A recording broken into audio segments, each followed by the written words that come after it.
Hey everyone, my name is Matt. Welcome to my shop and welcome to the first video in the series I'm doing on making a large cut with bandsaw mill. Now in this video we're going to kind of go over some details and kind of set the stage for the videos to come. We'll talk a little bit about my plans, how the things are going to kind of come together, a little bit more specifics on the dimensions, why I'm going to do it, and all that fun stuff. There'll be a link in the description to a playlist that contains all the videos for this entire series, so you can easily find the videos and watch them all if you want to watch them all. So why build a bandsaw mill? Why not just go out and buy one, or why not just keep using the chainsaw mill like I have been using? Well, I just really want to do it more than anything, and it'd be kind of nice to have a little bit faster system to cut logs up than the chainsaw mill all the time. Now the other big factor there is the fact that I can build a machine that is way more capable than what you can buy commercially for less money. And I think that's the biggest thing for me, is that I can walk away with a machine that's way more capable than one that I could have just gone out and bought. Plus I have the whole learning experience of all of the stuff that goes into making a bandsaw. Although the mill isn't that complex of a machine, there's a lot of things that go into that thing that I'm just not familiar with because I've never had to work with any of that stuff before. So it's going to be an incredible learning experience for me. Now that brings me to the biggest reason why I'm building one. That's because I'm a full-time content creator. I create these videos for a living.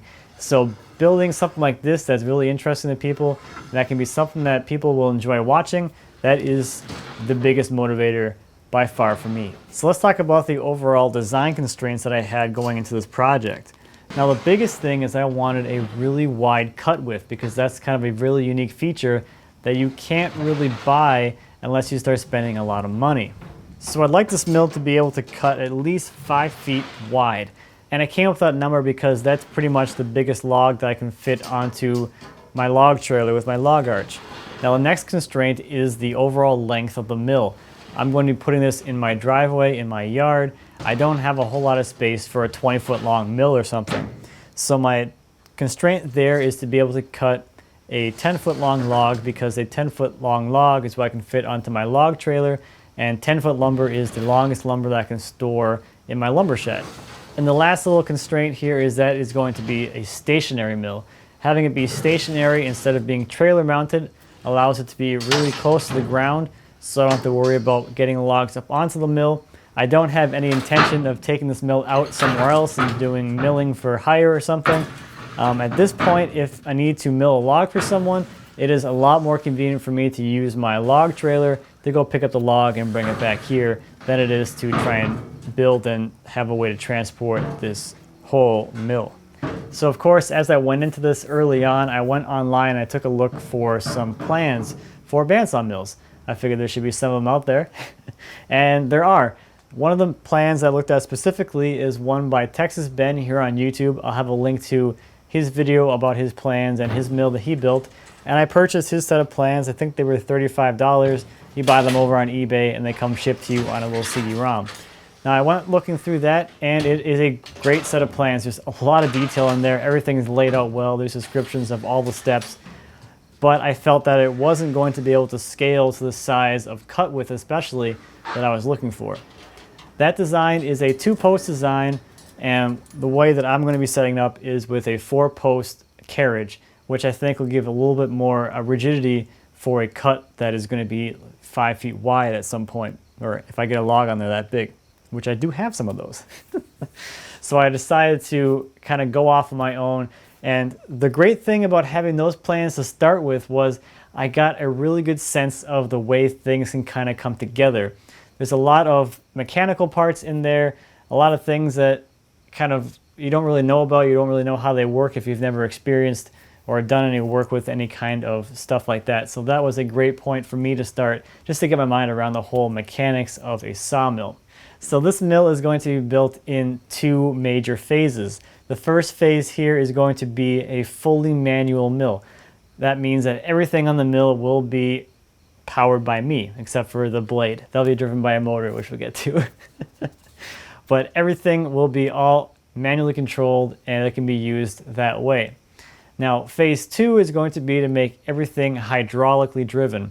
So there'll be, at some point, hydraulics that will control the raising and lower of the blade, the carriage feed through the log, the log clamping mechanism, some roller boards to tilt the log back and forth, and is that it?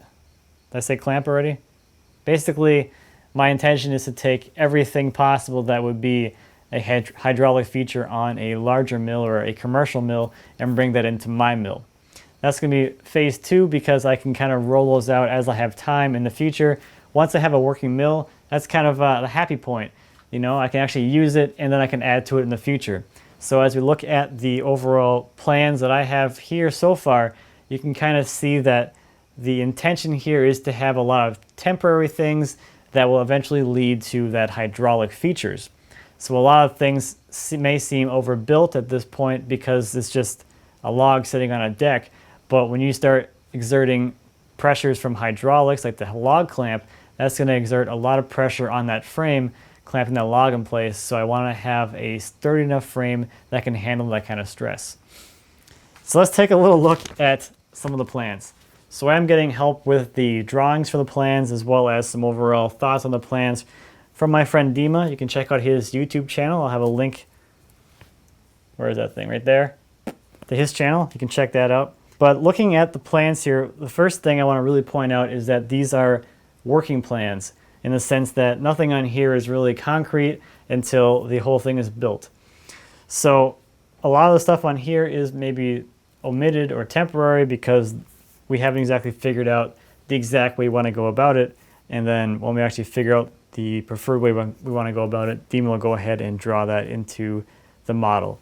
So the total length on the mill is 16 foot 3 inches long, and the carriage is 42 inches wide. So that gives me around 12 feet of total cut length, and that'll give me a foot on each end of a 10-foot long log for clearance, in case I don't get it on there perfectly. The carriage is about 9 feet tall, and the way these wheels are set up right now, this will give a 60-inch cut capacity. However, the distance between the uprights on the carriage is around 6 feet or a little bit more than that, so these wheels could be spread apart even further to accommodate a much wider cut, or another foot of cut width potentially. Another thing that we'll be planning in the future. Now obviously it's not drawn here yet is the beam that connects the two wheels. The idle wheel will be able to be adjusted for tension. There'll be a motor driving the drive wheel, and there'll also be a threaded rod, a threaded Acme rod, coming down from the top of the carriage that'll actually raise and lower the saw head. And these will be linked with a sprocket and chain. So that's the general overview of the whole mill. The nice thing here is that the track can be extended at any point. If I need to cut anything longer, I can just make new track sections and then bolt them together. So let's just talk about a few of the knowns at this point. The wheels are going to be 30 inches in diameter.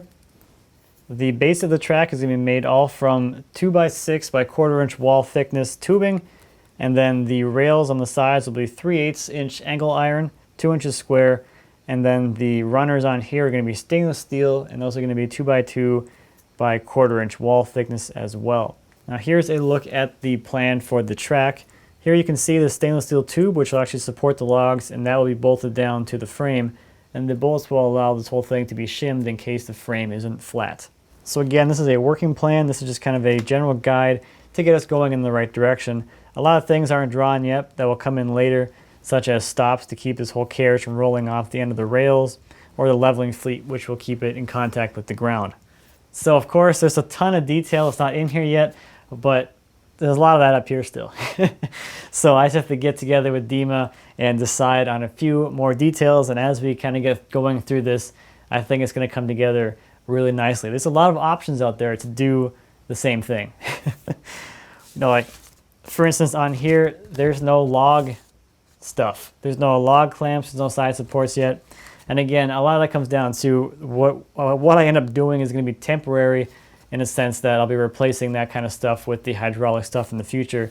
So it doesn't really make a whole lot of sense to draw that yet until I know what I'm going to be doing temporarily for a manual mill. So I've decided on electric power for my mill. Since it is stationary, that just makes the most sense for me. I'm planning on running it with a 10 horsepower motor, either single phase or a 3-phase motor, depending on what I can find. If I do get the 3-phase, I'll have to be running that off of a phase converter, which is another thing I'll have to figure out, and we'll see. I'll probably do that with a variable frequency drive because that seems to be the cheapest option, and I can do variable speed, although I don't think that's really all that necessary in this case. The electric motor makes a lot of sense for me since it is a stationary mill. I don't have to worry about the maintenance on a gas or diesel engine, and the overall install cost is cheaper because I don't have to build a idler pulley or do a clutch, which is a little bit more money as well. So that's the plan with that. Again, a lot of these details we'll be kind of figuring out as we go here, but that's kind of what I like about it. So how about budget?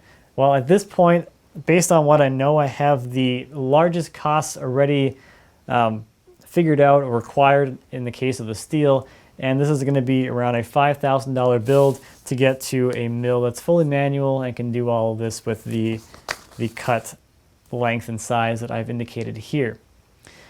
Phase 2 with all the hydraulics, I have no idea at this point. I haven't priced anything like that out, but could be anything at this point.